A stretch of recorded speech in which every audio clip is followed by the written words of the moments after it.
Hello and welcome. In this video, we're going to be walking through what an alternating series is and how to use the alternating series test for convergence and identify cases in which we're actually allowed to use that convergence test. So let's jump right in. An alternating series is defined to be in a series whose terms alternate between positive and negative. So the word alternate outside of a math context usually just means going back and forth between any two things. In the context of a series, an alternating series is defined to go back and forth between positive and negative numbers, meaning the first term is positive, the second term is negative, then positive, then negative, or vice versa. The most common way that you see this represented in a series is by having a term somewhere that says -1 to the power of n or -1 to the power of n plus 1. That term or that piece of your general rule is telling you that you have a series that is going to be alternating between positive and negative. So that -1 to the n versus -1 to the n plus 1 is what is changing the sign of whatever else is happening in the series. So let's go ahead and look at a particular alternating series, this one here, and this series has a special name. You may have noticed that it looks a lot like the harmonic series. This is the alternating harmonic series. So we proved previously that the harmonic series diverges, and what we're going to look at in this video and the next one is what happens if the harmonic series is alternating. So if we were to just write out a few terms of this series, since we're starting with n equals 1, the first term is going to be -1. Plus, the second term is going to be 1/2 minus 1/3 plus 1/4 minus 1/5, and this pattern is going to continue all the way to infinity. So what I want you to conceptually think about is what is happening every time a new term is added to the series. What's happening to the behavior? How could you describe the behavior of the series? For instance, how does the behavior of the terms affect the changing values if we were to think about the partial sum? So if I just looked at the sum of the first 2 terms versus the first 3 terms versus the first 4 terms, what's happening each time? Go ahead and write down an observation. So for this series, each term, if you think about the absolute value of each term is getting smaller. 1, 1/2, 1/3, 1/4, 1/5, etc. But what's happening in this series, because they are alternating, is I'm starting with something and then I'm starting with something negative and adding something smaller and then subtracting something smaller and then adding something smaller. So I'm just continuously adding or subtracting smaller and smaller and smaller pieces. So even though we have already shown that the harmonic series diverges, it is possible that after today's lesson, we might be able to prove something different about the alternating harmonic series. So let's look at what we can conclude based on the general behavior of an alternating series. So we have talked about different tests for convergence and divergence. We talked about how the nth term test only tests for divergence, but that the geometric series test, the integral test, and the p-series test all test for both convergence or divergence, depending on the outcome. All of these tests work well under certain circumstances, and we are going to learn a test that works well specifically for alternating series. So, in order to use this test, you must have a series that alternates, and it must meet these 2 conditions.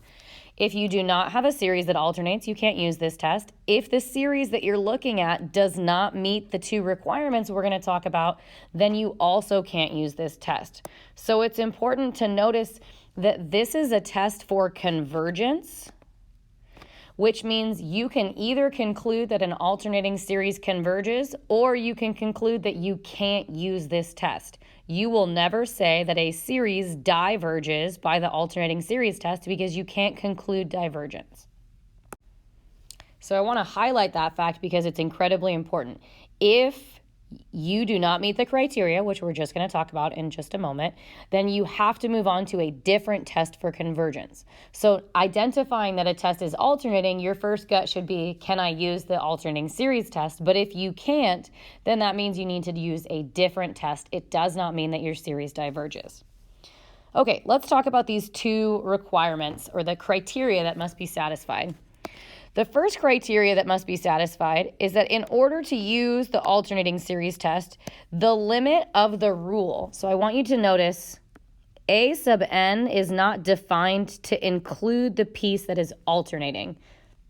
A sub n is defined to be sort of the absolute value of the series. It's the rule for the terms. It doesn't include the alternating piece. So if you take the limit of the rule, not including the alternating piece, and you get 0, that needs to be the very first requirement that you're checking. Something I want to point out, if this is not true, then it's likely that the series that you're looking at is going to diverge by the nth term test. You still have to prove that if you include the alternating piece in your limit, that it still diverges. But it's possible that if you're checking the criteria and A doesn't work, that you might want to just try the nth term test to see if this series actually diverges. So first criteria, the limit as x approaches infinity of A sub n, sorry, that should say the limit as n approaches infinity of A sub n is equal to 0. The second criteria that must be met is that each new term must be getting smaller. There's a couple ways that you can prove this. You can simply show that if you plug in n plus 1, that the new term is less than the term before. So the new term, A sub n plus 1, if you plug in n plus 1 into the function or into the rule, that new value is going to be smaller than the original value. If you have a complicated function and you can't tell, you might be able to use derivatives to help you out there, but we really aren't going to look at that strategy too much. So show that the limit is equal to 0, show that the terms are getting smaller, and if those two things are true, you can conclude that the series converges by the alternating series test. Let's go ahead and look at some examples. So here are two examples that we're going to determine whether the series converges or diverges. Now remember, just because these two series both happen to be alternating doesn't mean that the alternating series test is going to work. Also, anytime you're approaching a series, you should always be thinking through the different tests that we have learned before deciding what test you're going to use. So since these series are alternating, the first thing I'm going to do on number 1 is look at the limit as n approaches infinity of the rule, not the alternating piece, just the rule. So of 1 over n plus 1, this limit is equal to 0. So the first criteria that I had to show is met. The second thing I have to show is that the terms are getting smaller. So if I plug n plus 1 in where there was an n, so where there was an n, I'm plugging in n plus 1, is this smaller than 1 over, I'm going to say less than or equal to 1 over n plus 1 for n greater than or equal to 1 because we're starting at 1 and we're moving up by positive numbers. So I need to confirm for myself that this is true because that's the second condition that must be true. What we're saying here is that a fraction that has a bigger denominator, right, because this denominator is always going to be bigger than this denominator, does a fraction that has a larger denominator, is that number smaller? Well, yeah, it is. If I have 1/6, that's smaller than 1/2 or 1/3. The bigger the denominator, if the numerators are the same, the smaller the fraction. So my second criteria is met. So I can say, therefore, the sum from n equals 1 to infinity of negative 1 to the n plus 1 times 1 over n plus 1 converges by the alternating series test. All right, let's go ahead and look at the second example. I notice that it's alternating because it has an alternating piece here. So what I can do is check the conditions or the criteria for the alternating series test. The limit as n approaches infinity of n plus 1 over n is going to equal 1. That means I can't use the alternating series test because this is not 0. If your limit is not equal to 0, the next thing you should be thinking is, well, could I just have used the nth term test? So I'm actually going to look at the limit as n approaches infinity of negative 1 to the n plus 1 times n plus 1 over n And I want you to think about, we know that this piece is converging to 1, but what is this piece doing? This piece is either becoming positive 1 or negative 1, which means no matter what, this limit is not going to be equal to 0. And the nth term test doesn't say we have to figure out what the limit is. It says we have to figure out whether or not the limit is going to be 0. No matter what case we look at, this limit, as we go to infinity, is not going to be 0. Therefore, this series from n equals 1 to infinity of negative 1 to the n plus 1 times n plus 1 over n diverges by the nth term test. Let's look at some more examples. All right, number 3. First thing we want to do, since we can see that it's alternating, is check to see what's happening with the limit as we go to infinity of n over n squared plus 1. This limit, if you think about this is slow over fast, since we're looking at a linear function over a quadratic function. So this limit is going to be 0, so our first requirement is met.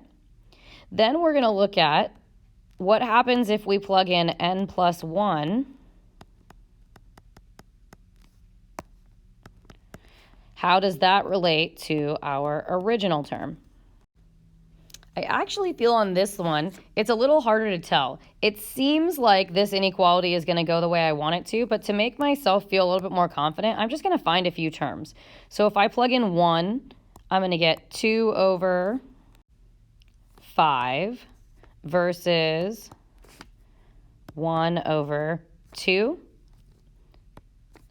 2 over 5 is definitely smaller, so this was when n equals 1. When n equals 2, I'm going to have 3 over 10, which is less than or equal to 2 over 5. So this inequality does appear to be holding true for n greater than or equal to 1. So this work I'm going to get rid of. I was doing that to sort of verify to myself that each term was getting smaller, but now I can tell that that is in fact the case. There's nothing dramatic that would change the behavior. The pattern is going to continue in the same way. So both criteria are met. Therefore, the series from n equals 1 to infinity of negative 1 to the n plus 1 times n over n squared plus 1 converges by the alternating series test. Go ahead and try and do number 4 on your own and then unpause the video to see how you did. All right, first step, the limit as n approaches infinity of 1 over n to the 5 over 2 is definitely 0. Then we're looking at 1 over n plus 1 to the power of 5 over 2 and 1 over n to the 5 over 2. Well, as we said earlier, this is going to have a larger denominator, which means it's going to be a smaller fraction. So both criteria have been met. Therefore, the series from n equals 1 to infinity of negative 1 to the n plus 1 times 1 over n to the 5 over 2 converges by the geometric series test. This shouldn't be really surprising if we looked at this series without the alternating piece. That would be a p series that we also know converges. And if you think about it, the fact that this series is alternating just means that I'm adding and subtracting each time. So it should even more certainly converge in our head, since some of the terms are going to be negative and some of them are going to be positive. And it converged even when they were all positive. Okay, I'm going to put up 2 more examples, and I'm going to encourage you to work on those 2 examples on your own.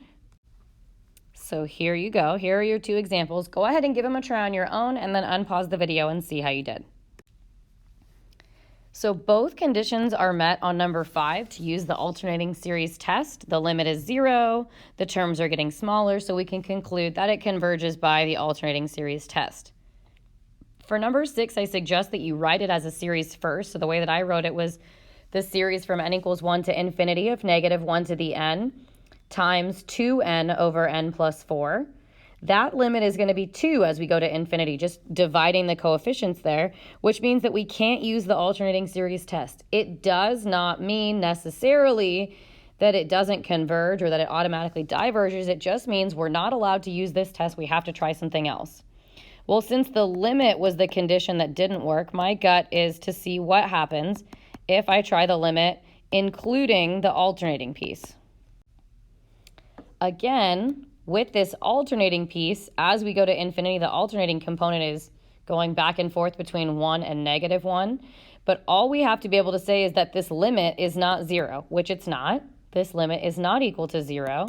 Therefore, the series from n equals 1 to infinity of -1 to the n times 2n over n plus 4 diverges by the nth term test. So a couple key things in wrapping up this video. An alternating series is a series that alternates between positive and negative terms. An alternating series can be proven to converge using the alternating series test for convergence. And if you're going to use that, you need to first show that the limit of the non-alternating part is 0 and that the terms are getting smaller. If that doesn't work, if either of those conditions cannot be shown, you need to use a different test in order to check to see whether or not that particular series converges. So go ahead and write down any questions you have or post them below, and I look forward to supporting you on this. Thanks for listening.